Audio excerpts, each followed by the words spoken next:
Դեպի խաղաղություն հայկական խաղը խնածախը գնդակոծելով, սադրանքներով, ստերով, ռեժիմով խաբելով, թե հայկական կողմն է կրակել ադրբեջանական դիրքերի ուղղությամբ։ Լույսը բացվում է ու Ալիևը իշխանական պատգամավորների կատարմամբ մանևրում մոլորեցնում է, թե Հայաստանը Ադրբեջանի դեմ պատերազմ է նախապատրաստում։ Ու այս ֆոնին մեզ խորհուրդ են տալիս ոչ ավելի, ոչ պակաս դագաղների համար տեղ պատրաստել։ Եթե մեր բանակը նորից ստիպված լինի պատերազմել, Երևանը պետք է նախորոք տեղ պատրաստի նոր դագաղների համար, եւ մենք ստիպված կլինենք զարդարել մեր ռազմավարի պուրակի ազատ տարածքը Ֆրանսիայից եւ Հնդկաստանից ձեռք բերված զինտեխնիկայով։ Նա հայկական կողմից զինաթափվել, զենքից հրաժարվել է պահանջում։ Ինքը ռազմական բյուջեն 5 միլիարդի է հասցնում, զորավարժություններին զարկ տալիս ու շարունակում մատ թափ տալ։ Ինչ վերաբերում է այս տարվա մեկնարկից ի վեր եղած պատկերին, ապա հենց Ադրբեջանի պաշտպանության նախարարության կայքում բաց աղբյուրներով տեղեկություն կա, որ տեղի ունեցել 4 լայնամասշտաբ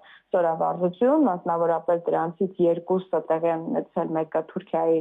հետ համատեղ, մյուսը տեղի ունեցել Պակիստանում եւ 2-ը վերջին, որոնք տեղի են ունեցել փետրվար ամսի վերջին, տեղի են ունեցել ծովային հետևակի մասնակցությամբ, բայց այնտեղ հստակ նշված է, որ նպատակը լեռնային ռելիեֆի պայմաններում գործողությունների իրականացումն է, որը կարծում եմ պետք է իրապես մտահոգիչ լինի մեզ համար։ Բաքվի պետական հեռուստաընկերությունը ASTV-ին կիրակնօրյա թողարկումով դարձյալ Հայաստանի Հանրապետության տարածքը արևմտյան Ադրբեջանը ներկայացնում։ Կադրեր են Թալինից, Ագարակից, իրենց այսպես կոչված վերադարձի իրավունքից են խոսում, Զանգեզուրի միջանց կոչվածը հիշատակում։ Gün gələcək Zəngəzur dəhlizi ilə gedəcəyik։ Գալու է օրը, երբ կհասնենք Զանգեզուրի միջանցքի բացմանը, ուժ ենք հավաքում այդ օրվա համար։ Որ Զանգեզուրի միջանցքը կարմիր գիծ է Իրանի համար, մեկ անգամ չէ, որ լսել ենք Թեհրանից։ Խոսել է կարմիր գծի մասին իրանցի պաշտոնյան Բաքվում, դեռ չգիտենք։ Իրանի նախագահի Բաքու կատարելիք այցից առաջ Փեզեշքյանի արտաքին քաղաքական հարցերի խորհրդականն է մեկնել Ադրբեջան։ Ալիևի հետ հանդիպումից հաղորդագրությունը սուղ է։ Մեհդի Սանային Ալիևին է փոխանցել Իրանի նախագահի ողջույնի բանավոր ուղերձը։ Ալիևի փոխադարձ ողջույնն էլ Փեզեշքյանին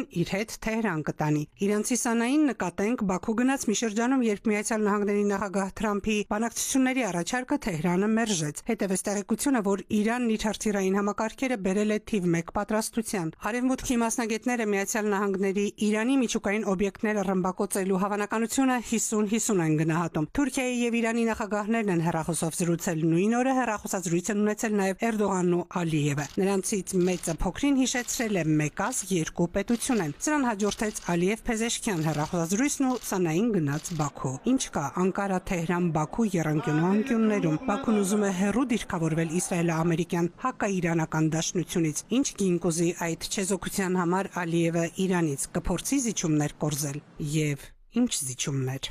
Սիրան Շմրեդյան, ժամը